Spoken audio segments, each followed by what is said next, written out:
Hi there, and a special hello to my mates Tux and Kieran and Mike, who have been following my podcasts, even though they are often a long time between drinks. Thanks for joining me again for part 2 of General MacArthur and the Rugby League State of Origin. In part 1, we looked at the history of football, some terminology, and the origins of rugby football, and the Rugby League version in particular, and its beginnings here in Australia, particularly in New South Wales and Queensland, where it grew and grew, and where more teams joined the first grade competition. So let's get into it. Roll the intro. Never in the field of human conflict Gorbachev, was so much over. tear down this wall. Orders here cleans out of laying him there in the moon and returning him safely to the earth. You may recall that the competition began in 1908 in Sydney, and rugby league fans from New South Wales will know some of these names, while others have been relegated to a footnote, or a podcast, in history. For example, the Cumberland Fruit Pickers had a dismal first season and left the competition after only 8 games.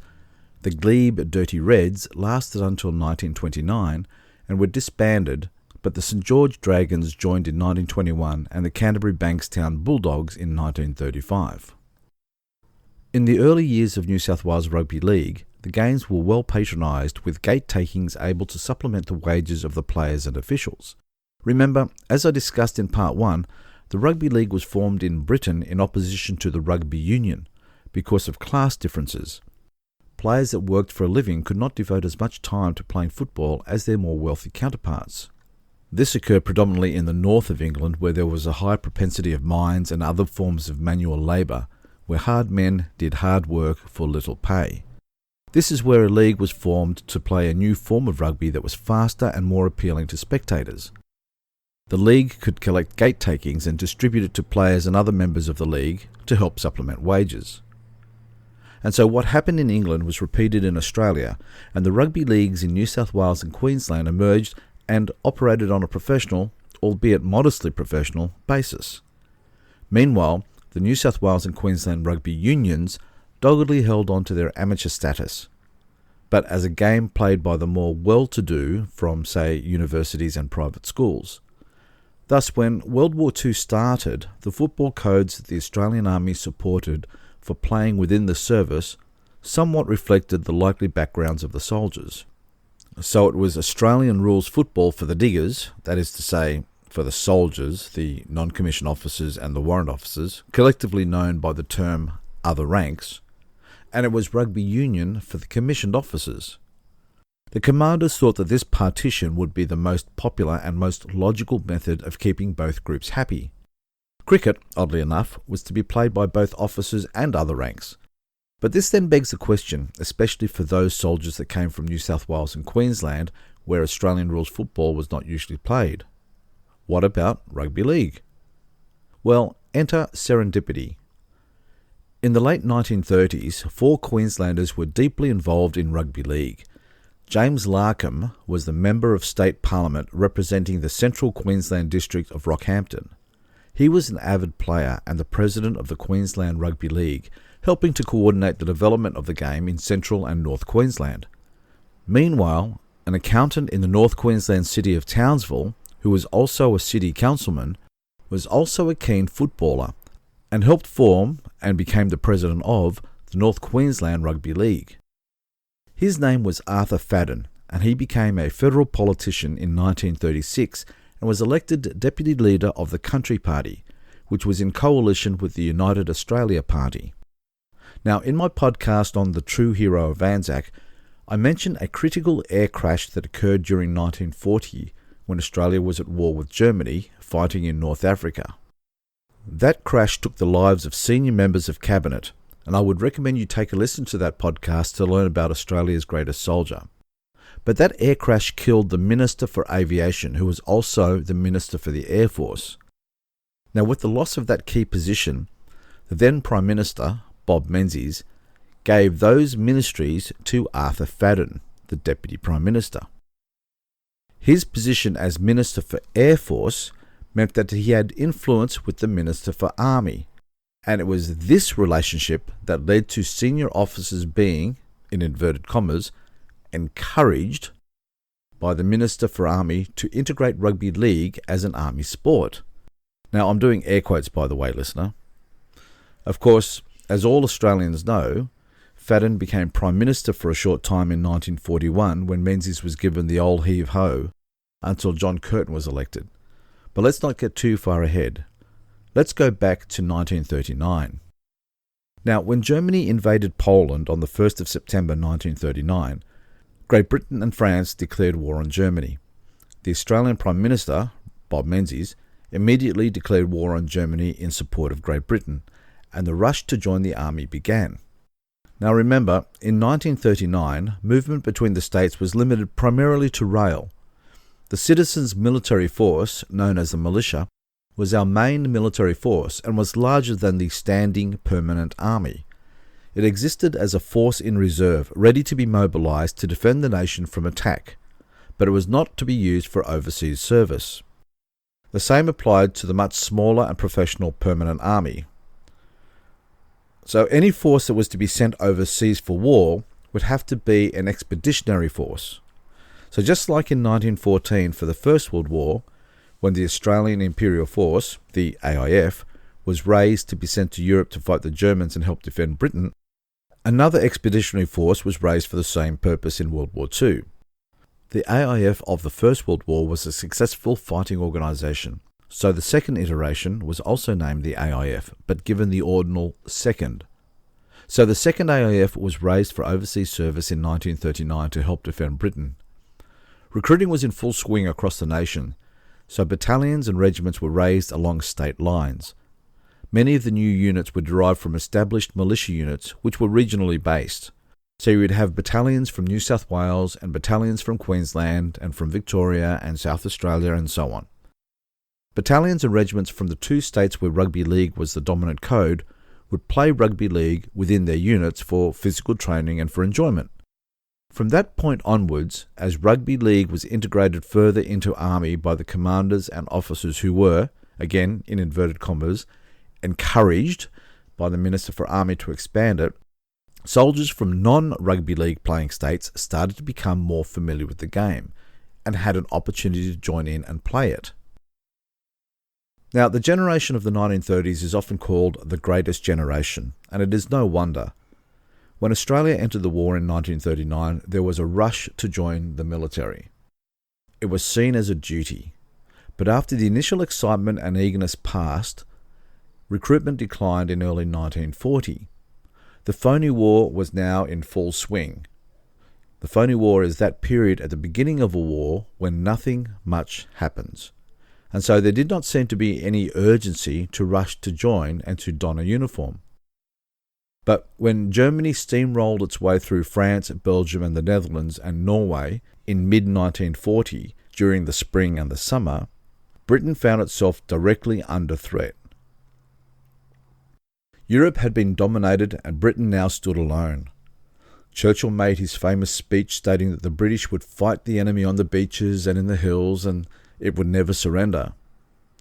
Throughout the Commonwealth there was a rapid upsurge in recruiting as men rushed to join the fight and defend the mother country, and Australia was no exception. Australian men crowded the recruiting stations ready to take up arms and fight Hitler.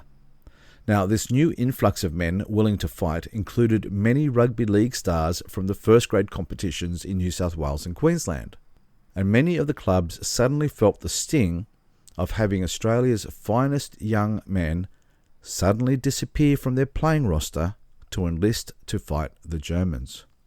Now, two other people involved in rugby league in Queensland were to cross paths whilst in uniform.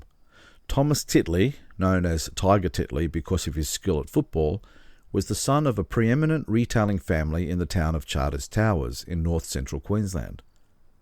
He joined the militia in 1941 and transferred to the 2nd AIF the following year, serving as second in command of the North Queensland 31st 51st Battalion.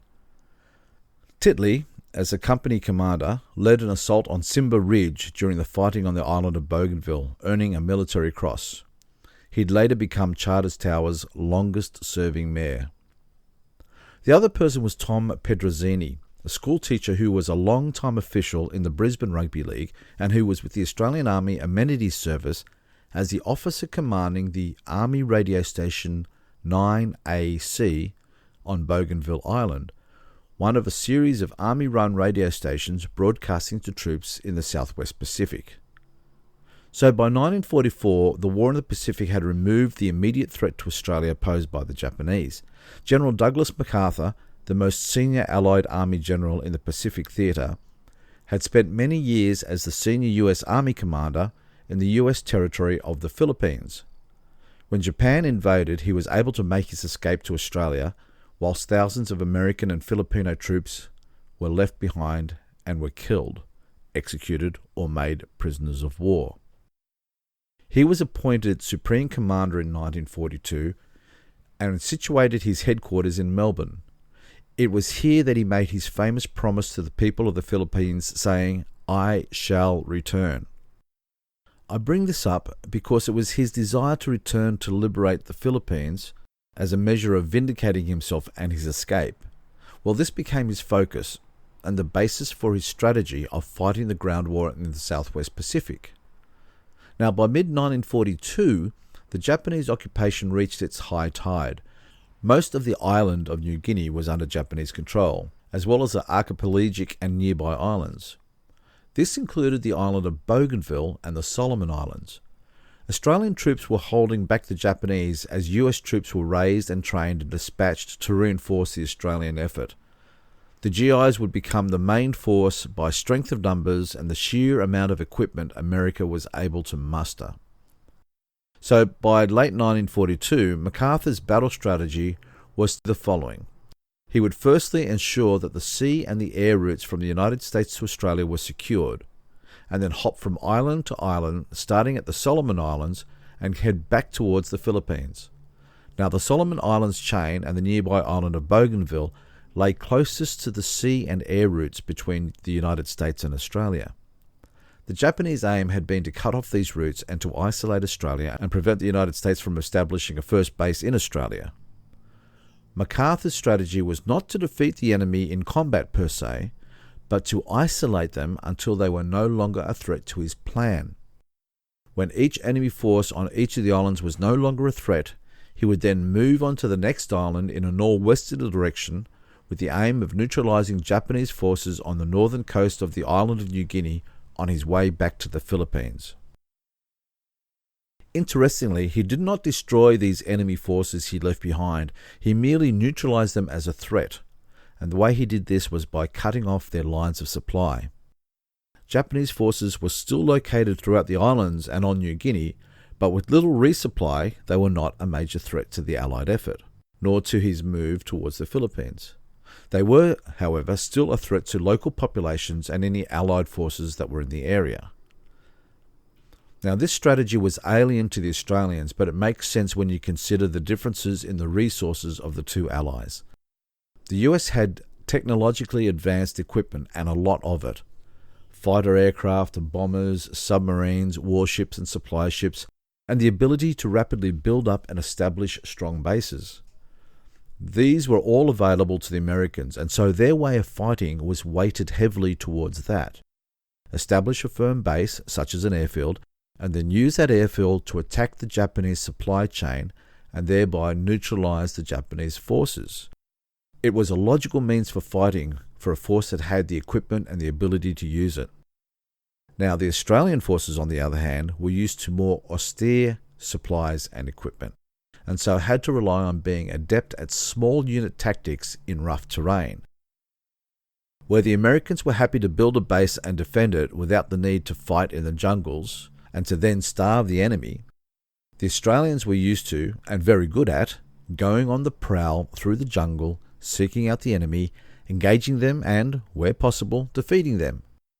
Two different strategies from two different armies to defeat the same enemy. By 1943, Australian forces had been fighting for almost 4 years, and fresh US troops were arriving in ever-increasing numbers. MacArthur gave the job of clearing the pockets of the Japanese that had been left behind to the Australian military, while the main Allied force of US and Australian troops would clear the north coast of New Guinea, and when it arrived at the island of Morotai, and after it had defeated the Japanese there, that force would split into two main axes of thrust. Australian troops would head west to take the oil and rubber plantations from the Japanese occupiers on the island of Borneo and cut off a major source of war material that was critical to the Japanese war effort, namely oil and rubber, while MacArthur would use his American troops to head north to the Philippines where he had promised to return. This objective he had reserved for himself and for his American troops, and it was his way of saving face. From the Philippines, the Japanese home islands could be invaded. And so it was that in early 1945, Bougainville and other areas were the scene of a significant influx of Australian soldiers who were given the task by MacArthur of flushing out the Japanese and to kill or capture them. Meanwhile, the majority of other Australian troops were heading to Borneo to seize the oil fields and the rubber plantations from the Japanese. By this time, it was expected that the Allied invasion of Japan would happen the following year, in 1946. It was critical that Japan was weakened because the expected invasion of the Japanese home islands by the Allies would likely see hundreds of thousands of military and civilian deaths, possibly over 1 million or more. But, as we all know, in August 1945, 2 atomic bombs would see the Japanese forced to surrender and the war coming to an end, likely saving the lives of over 1 million people. So now, after hostilities had ended and peace had returned to the Pacific, the huge task of returning troops home was delayed by a lack of sea transport. Under MacArthur's orders, US Navy ships were to be used, but they were to return US troops home first and Japanese troops back to Japan. The Aussies would not go home until the ships were available. Even though they were so much closer to Australia than the US troops were to America, and that for many they had been fighting the war for over 2 years longer than the Americans, MacArthur's orders meant that Aussie troops would have to wait months for their transport home. The Royal Australian Navy and Royal Australian Air Force were shuttling as many troops home as they possibly could, but priority was given to prisoners of war, and there were competing priorities and a lack of resources. Thus arose the problem of how to occupy the time of thousands of troops stuck on those islands for months. In fact, in December 1945, 4 months after the war had ended, Prime Minister Chifley was touring the former war zone in Torokina on Bougainville Island. He had been patiently listening to the grumbling of the diggers who were eager to get home, but who saw nothing but army bungling and government indifference. So disgruntled were the soldiers that his Air Force aircraft was sabotaged. It was nothing serious. The tyres had been deflated, some distributor leads had been disconnected, and atabrine, a yellow anti-malarial mix detested by the soldiers, was put into the fuel.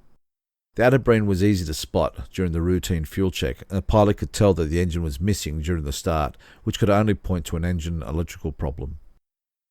These acts were not an assassination attempt. They were pranks designed to delay the Prime Minister overnight so that he might get a taste of what the diggers had been experiencing for months on end. So diversions to keep the troops entertained were imperative, such that morale could remain as high as possible. Members of the division that had particular skills were called upon to give lectures and training in various pursuits or academic activities, and fishing trips using landing craft were organised to some of the local islands, where grenades and nitroglycerin were used in lieu of fishing rods and lines. And, of course, there was sport, which leads us to the State of Origin competition. Besides cricket, soccer and athletics, there were football competitions. A look at the unit war diaries from after Japan's surrender shows almost 50% of the diary entries were dedicated to recounting the scores of the various inter-unit sports and games. So what was the origin of the State of Origin?